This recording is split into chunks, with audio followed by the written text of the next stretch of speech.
Bismillah, Assalamualaikum warahmatullahi wabarakatuh.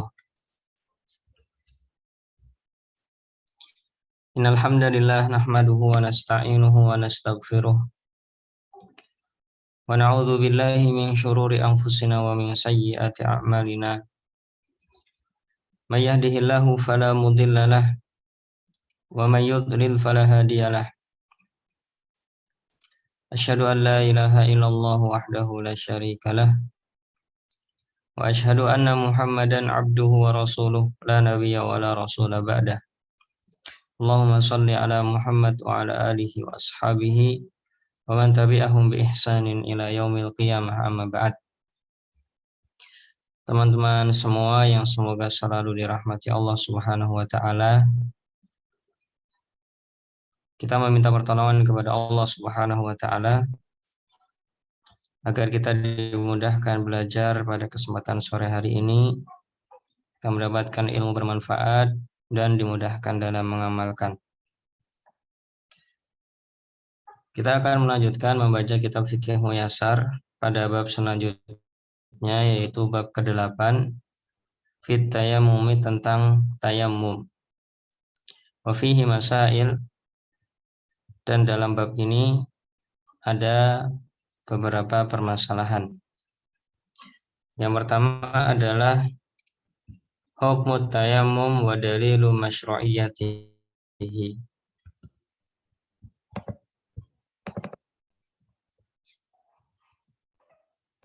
Pertama ini.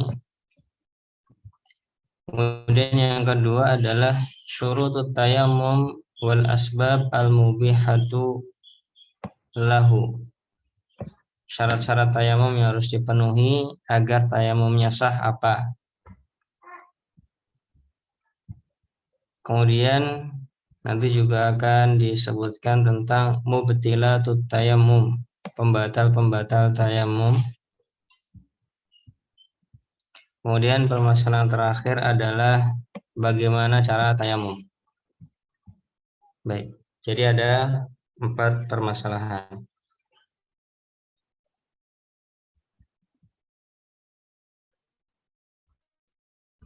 Yang pertama, sekarang kita akan dijelaskan at-tayammum lughatan. Tayammum secara bahasa itu artinya apa? Tayammum secara bahasa artinya al-qasdu, suatu keinginan untuk melakukan sesuatu, menuju pada sesuatu, maksud, bermaksud kepada sesuatu. Wa syar'an, adapun secara syariat, tayammum yang dimaksud adalah mashul wajhi wal yadaini, mengusap wajah dan kedua telapak tangan, punggung dan badannya. Bisa'idi at-tayyibi, dengan debu yang suci.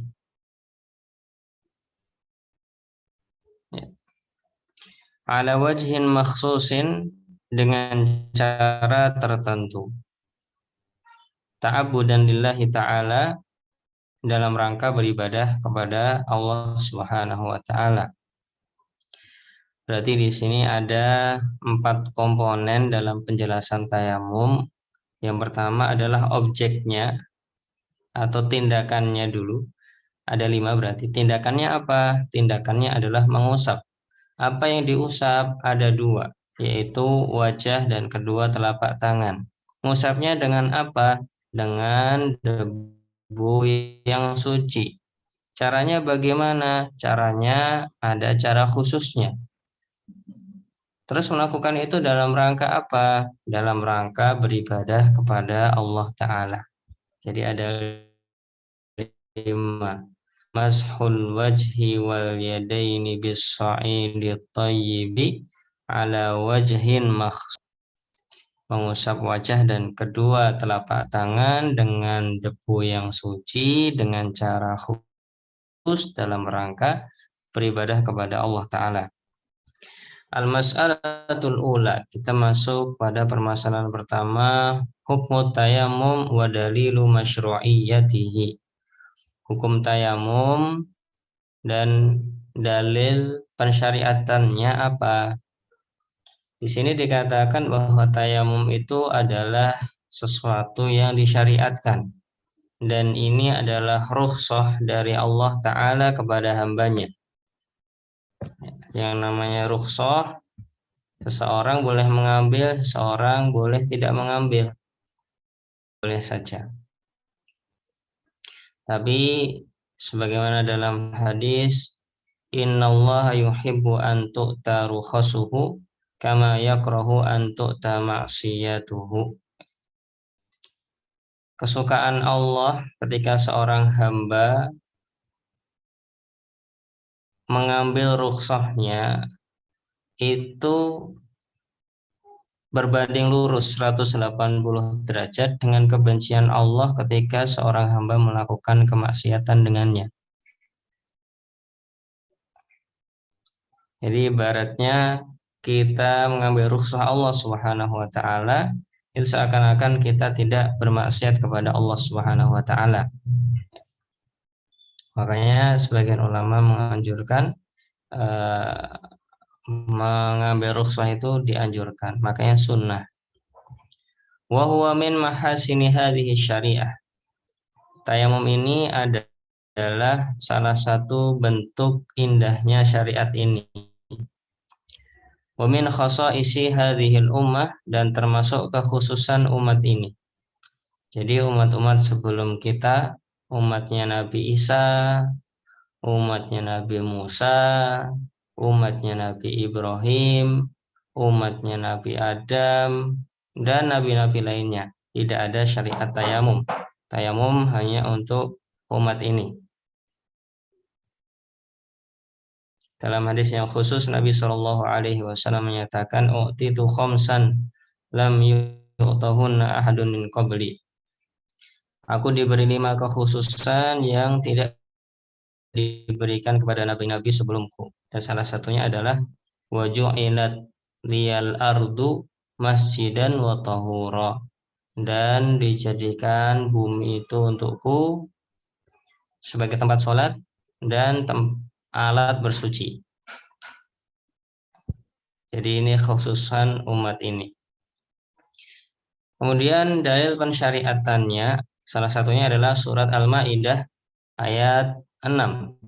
Allah Ta'ala berfirman, ya ayyuhalladzina amanu, wahai orang-orang yang beriman, idza kumtum, apabila kalian berdiri hendak, ialah sholati, melakukan sholat, faghsilu wujuhakum, basuhlah wajah kalian, wa aydiyakum ilal marafiqi, dan kedua tangan kalian sampai siku, wamsahu biru'usikum, usaplah kepala kalian, wa arjulakum, dan basuhlah kedua kaki kalian, ilal ka'bain, sampai kedua mata kaki. Wa in kuntum junuban fattaharu, apabila kalian junub maka mandilah atau bersucilah. Wa in kuntum mardo, apabila kalian sakit, au ala safarin, atau sedang safar, au jaa ahadum minkum minal ghaid, atau habis buang air besar, au lamastumun nisa, atau setelah melakukan hubungan suami istri. Coba perhatikan di sini, sakit, safar, melakukan hadas, atau melakukan hadas kecil, melakukan hadas besar. Di sini kata para ulama lengkapnya ini isyarat-isyaratnya: sakit, safar, hadas kecil, hadas besar. Hadas kecilnya adalah setelah melakukan buang air besar, hadas besarnya adalah berhubungan. Falam tajidu ma'an, kemudian kalian mendapati air. Nah, kalian tidak mendapati air. Fatayammamu sa'idan thayyiba, maka menujulah, makanya tadi dinamakan tayammam, itu artinya al-qasdu, menuju, bermaksud, berkehendak menuju pada sesuatu. Maka di sini dikatakan menujulah sa'idan thayyiban, debu yang suci, tanah yang suci. Famsahu biwujuhikum, usaplah wajah kalian, wa aidikum minhu, dan wajah kedua telapak tangan kalian dengan debu tersebut. Ma yuridullah, Allah tidak ingin dia ja'ala alaikum min haraj, mensusahkan kalian, walakin akan tetapi yuridu, Allah ingin liyutahhirakum, untuk mensucikan kalian, waliyutimma nikmatahu, dan untuk menyempurnakan nikmatnya atas kalian, alaikum la'allakum tashkurun, semoga kalian bersyukur. Jadi dalilnya tayamum di sini di tengah-tengah ayat yang panjang ini, fatayammamu sha'idan thayyiba. Ini dalilnya dalam Al-Qur'an. Baik. Waliqaulihi sallallahu alaihi wasallam, dalil berikutnya adalah sabda Nabi sallallahu alaihi wasallam, as-sa'idu thayyibu kafika, debu yang suci itu mencukupimu, wa illam tajidil ma'a asyra hijajin, meskipun kamu tidak mendapatkan air selama 10 tahun. Fa'idha wajad fa'idha wajad fa'idha wajadtal ma'a fa'amissahu basyaratak, apabila kamu menemukan air, maka sentuhkanlah dengan kulitmu, maksudnya mandilah. Ya, di sini disebutkan bahwa debu yang suci itu mencukupi kita, meskipun nggak dapat air selama 10 tahun. Nah, 10 tahun di sini bukan maksudnya berarti nanti kalau 10 tahun lebih 1 hari nggak boleh pakai debu lagi, Ustaz. Tidak seperti itu. Tapi maksudnya adalah meskipun waktu yang lama. Di bahasa Indonesia juga sering menggunakan istilah-istilah semacam ini. Ya, mohon maaf yang 1000 maaf misalkan. Maksudnya ya bukan 1000 minta maaf terus, tapi mohon maaf yang sebesar-besarnya misalkan. Atau yang semisalnya. Ada angka-angka yang disebutkan dalam rangka untuk menyebutkan banyaknya, bukan pembatasan. Yang kedua atau yang ketiga adalah sabda Nabi Shallallahu Alaihi Wasallam, ju'ilat liyal ardu masjidan wa tahura. Bumi itu dijadikan untukku sebagai masjid dan alat bersuci. Waqad ajma'a ahlul ilmi, dan para ulama telah bersepakat, ala masyru'iyati tayammum, terkait tayamum ini disyariatkan. Terkait syariat tayamum ini para ulama telah bersepakat. Idza tawafarat syara'ituhu, apabila syarat-syaratnya terpenuhi. Wa annahu qa'imun maqamat taharati bil ma'i, dan tayamum ini sebagai pengganti dari bersuci dengan air. Fayubahu bihi ma yubahu bit tatahhuri bil ma'i minas salati wat tawafi wa qiraatil qur'ani wa ghairi dzalika. Sehingga ketika seorang bertayamum, dia boleh melakukan hal-hal yang diperbolehkan ketika ia bersuci dengan air, baik sholat, tawaf, membaca Al-Quran, dan lain sebagainya. Bidzalika, kesimpulannya, tathbutu masyru'iyyati tayammum, termasuk suatu hal yang valid bahwa syariat tayamum ini divalidasi oleh bil kitab, dengan Al-Quran, yaitu surat Al-Maidah ayat 6, was sunnati, dengan hadis-hadis Nabi sebagaimana tadi telah disebutkan, wal ijma'i, dan kesepakatan para ulama. Maka syariat tayamum itu telah disepakati.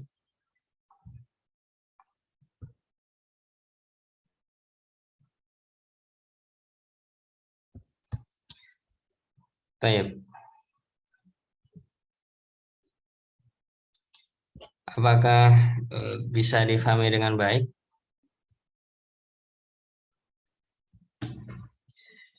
Coba ana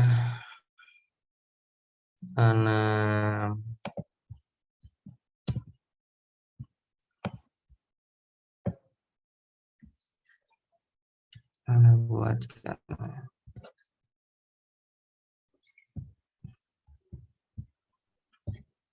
Ada yang bertanya terjemahannya, saya buatkan ya.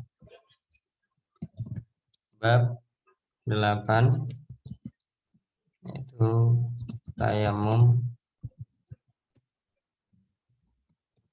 Tayamum secara bahasa adalah bermaksud atau menuju pada tempat tertentu.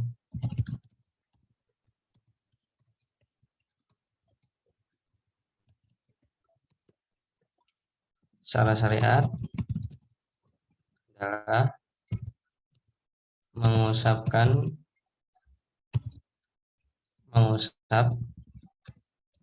wajah dan kedua telapak tangan dengan debu yang suci dengan cara tertentu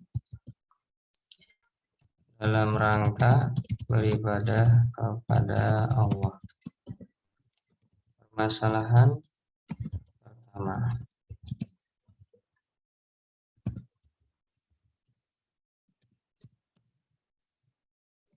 Hukum tayamum dan dalil pensyariatannya.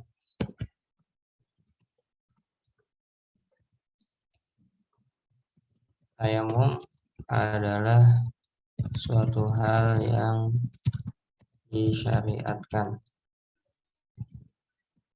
Tayamum adalah rukhsah dari Allah Azza wa Jalla pada para hambanya. Tayamum ini adalah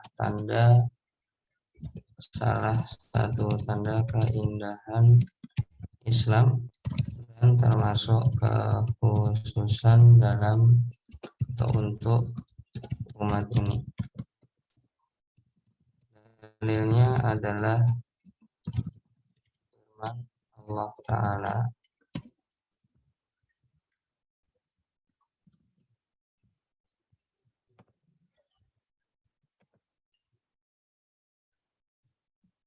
surat Al-Maidah ayat 6.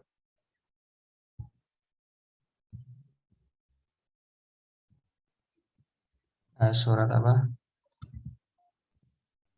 Al-Maidah ayat 6 atau surat Al-An'am, salah mungkin ya. Bukan juga, sebentar. Pakai caranya aja.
Yuk, kita lanjutkan. Berdasarkan sabda Nabi Shallallahu Alaihi Wasallam,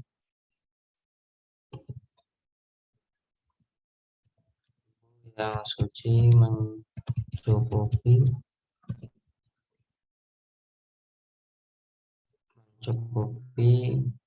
kesucian kalian.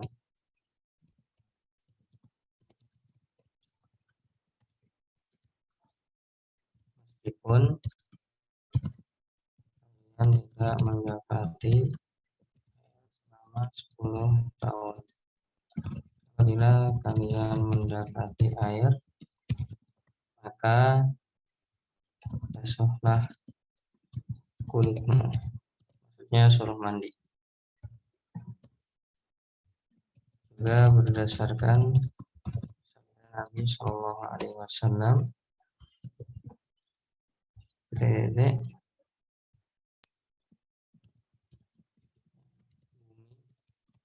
dijadikan untukku sebagai masjid dan alat bersuci.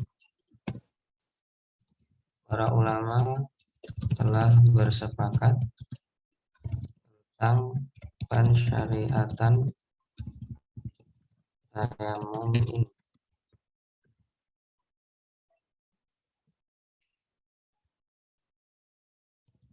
Selama syaratnya terpenuhi.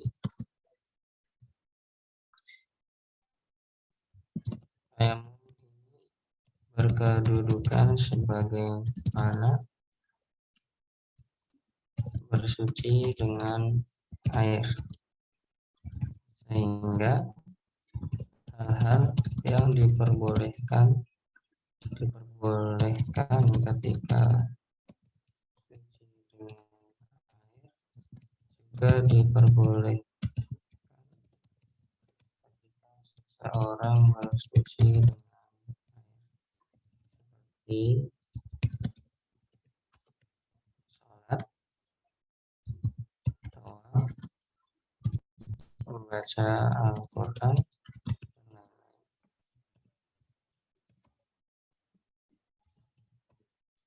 Dengan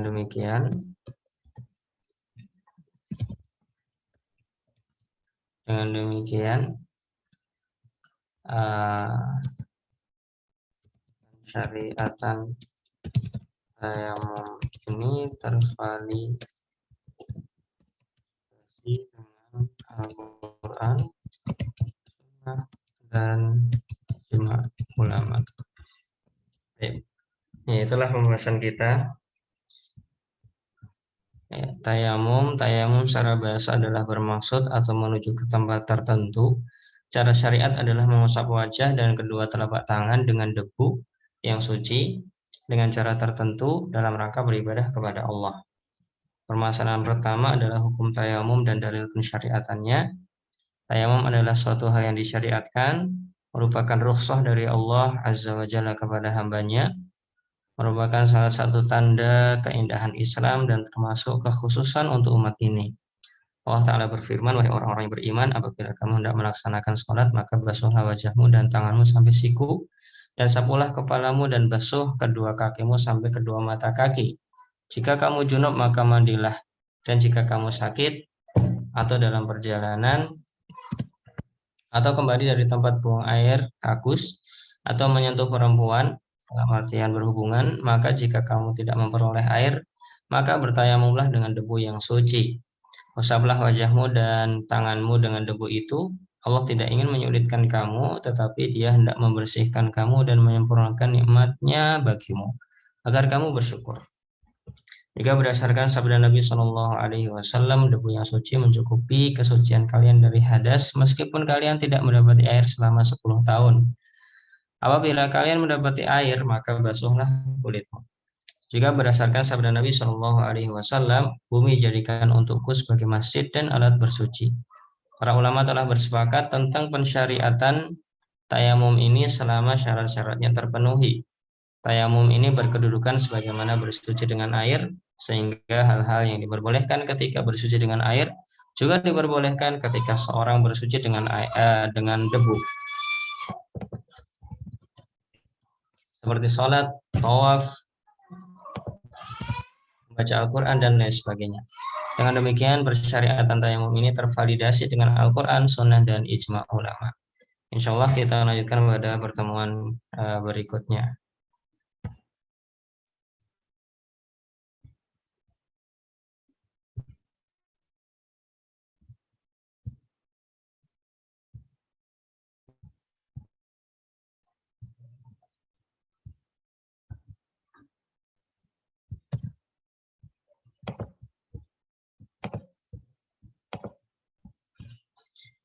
Apakah ada pertanyaan?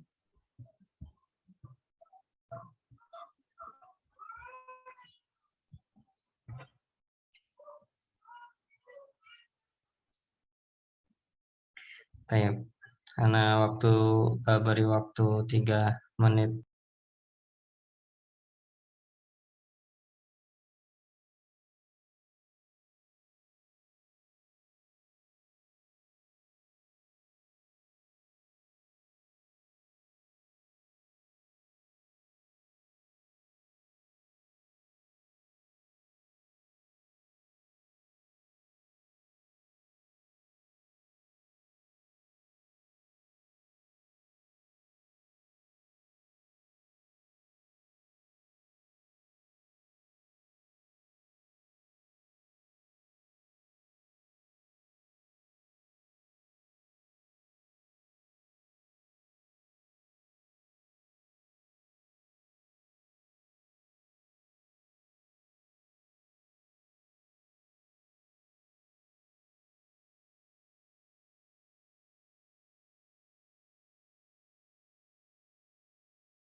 Baik, ada pertanyaan satu. Bismillah. Assalamualaikum Ustaz.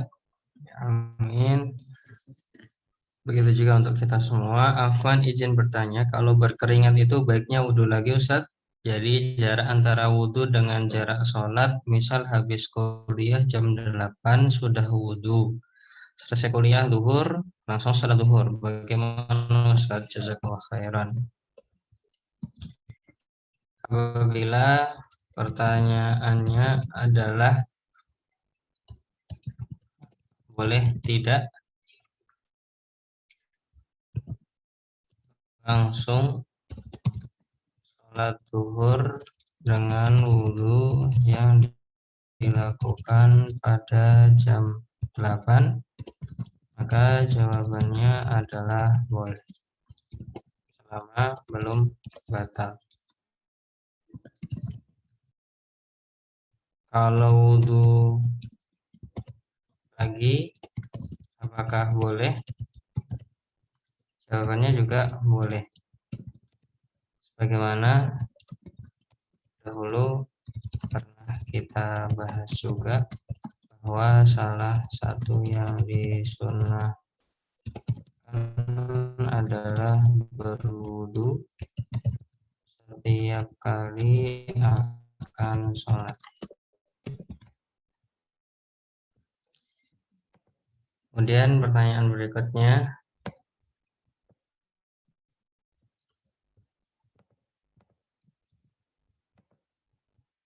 dimaksud bisa diperoleh dengan bagaimana ya Ustaz, dan apakah debu yang dimaksud harus benar-benar debu yang tebal atau yang penting kita mengusap mengambil debu tersebut dari sesuatu permukaan tertentu? Ya, wallahu alam. Nanti di sini ada ya di bagian terakhir insya Allah terkait tata cara melakukan tayamum. Kalau di sini disebutkan wa yadribul ardo, menepuk pada tanah bumi. Kalau tidak ada, sebagian mengatakan pada kerikil juga nggak apa-apa. Ini sebagian pendapat dan ini yang dipakai di fikih muyasar sepertinya. Insya Allah nanti kita akan baca pada pertemuan berikutnya. Berarti jawabannya kita insya Allah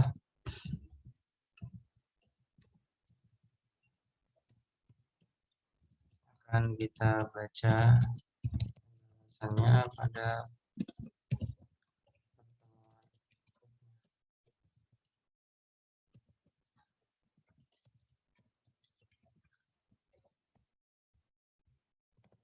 baik. Barakallahu fikum, tidak ada pertanyaan lagi. Semoga pertemuan kita pada kesempatan sore hari ini bermanfaat, menambah iman, ya, menambah bagaimana Islam itu sangat ingin memudahkan kita.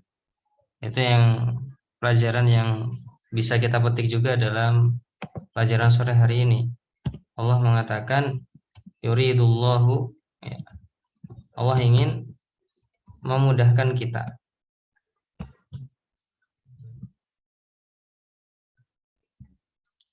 Maka ini menunjukkan bahwa Islam itu sebenarnya adalah dinun yusrun, agama yang mudah. Ketika kita mendapatkan kesusahan dalam agama, maka bisa jadi itu bentuknya ujian, bisa jadi itu bentuknya ketidaktahuan. Kalau ujian, ya memang itu adalah ujian dari Allah. Kita harus pagi-pagi bangun sholat subuh misalkan. Ya, itu kan sesuatu yang berat dan susah kadang. Nah, itu adalah ujian dari Allah. Terkadang juga sesuatu yang berat itu karena kita tidak tahu saja, tidak tahu ilmunya, maka menjadi berat. Ya, barakallahu fikum, jazakumullah khairan. Kita tutup dulu. Subhanakallahumma wa bihamdika, asyhadu an la ilaha illa anta, astaghfiruka wa atubu ilaik. Assalamualaikum warahmatullahi wabarakatuh.